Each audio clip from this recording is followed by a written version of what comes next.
the Lakers have intentions of bringing both those guys back, Austin and Rui, because they view them both as young culture pieces who are tangible representations of who they want to be as a franchise going forward, and players that they view that can be LeBron and AD players or beyond LeBron and AD players as well. Listen, I understand if Rui means taking yourself out of the potential Kyrie Irving sweepstakes, like that's punitive in a way. But I guess it comes down to how realistic we view the Kyrie Irving sweepstakes to be in the first place. Yeah, and you do you know that answer before you make any kind of Right. decision on Rui. Obviously, it's may not so there's Kyrie, there's Fred VanVleet, who is another clutch client. There's what the Lakers want, and there's what LeBron wants, and those may not always be aligned. So I'm like LeBron. I mean, when they had Russ on the team, LeBron like publicly begged them to go acquire Kyrie Irving. Like it was not subtle. Um I just and I don't know what Kyrie Irving wants. I know what Dallas wants. They want to bring Kyrie Irving back, and maybe they just offer so much money that in so many years that this becomes a non-starter. But I do think, like, I don't know what LeBron wants. I don't know what LeBron's team wants, but I don't get the sense that that side of the equation has shut the door on a Kyrie Irving pursuit, at least like not signing, but at least like investigating the possibility of it.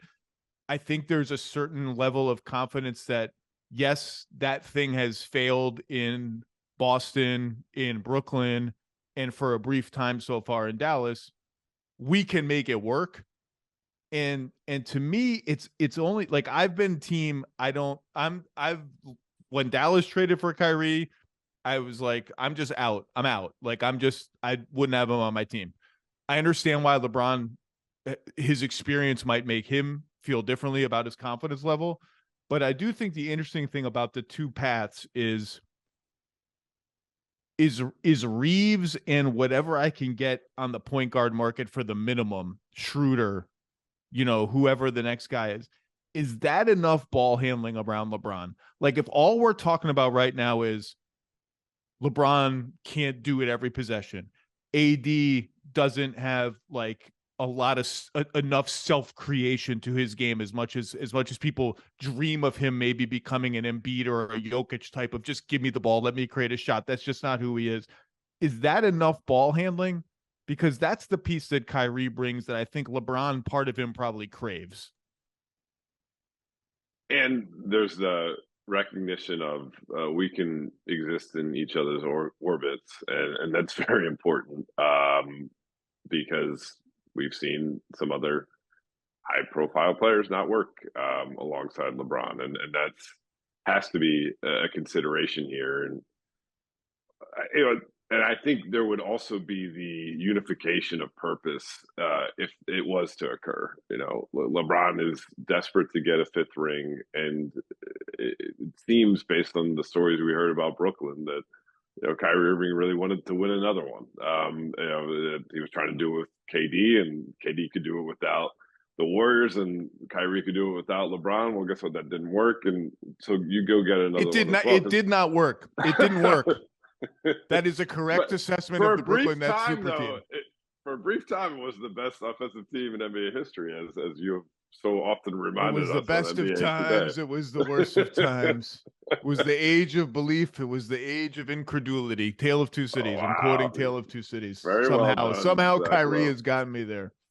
But I think the distillation of purpose that the Lakers had last season, from the one needing as a group to make the play in and dig out of that hole, and then beyond that, some of these role players like an Austin Reaves, Rui Hachimura, like fighting for their futures and recognizing every time they perform in this spotlight, there's going to be financial security on the other end. How do you recreate that? Right? If you just brought the same group back and you're 0-0, you say, oh, yeah, we got a training camp this time. But can you get that shared purpose going again? And that's why I do think there has to be something to jumpstart this, beyond just the average roster tweaks that every franchise goes through. And that's perhaps why a Kyrie addition could make sense, because it would shift the energy and add some urgency, versus, hey, we got to the conference finals with this group. We get to know each other even better. We're going to get back there. Like, I think that's kind of folly. I love what Rui did in the playoffs. If it comes down to Rui Hachimura or Fred VanVleet, I'm taking Fred VanVleet. I think I might just rather have Fred VanVleet than Kyrie Irving, because I can't go back on my stance that if I were running a team, I just wouldn't have him on it. That's my personal whatever. I understand I'm sacrificing size. I'm not sacrificing that much depth, though. If I can bring back Reaves, if I hit a draft pick, or if Max Christie's ready to do something, I keep Vanderbilt around is just to sop up some regular season minutes and, be a Swiss Army knife matchup wise.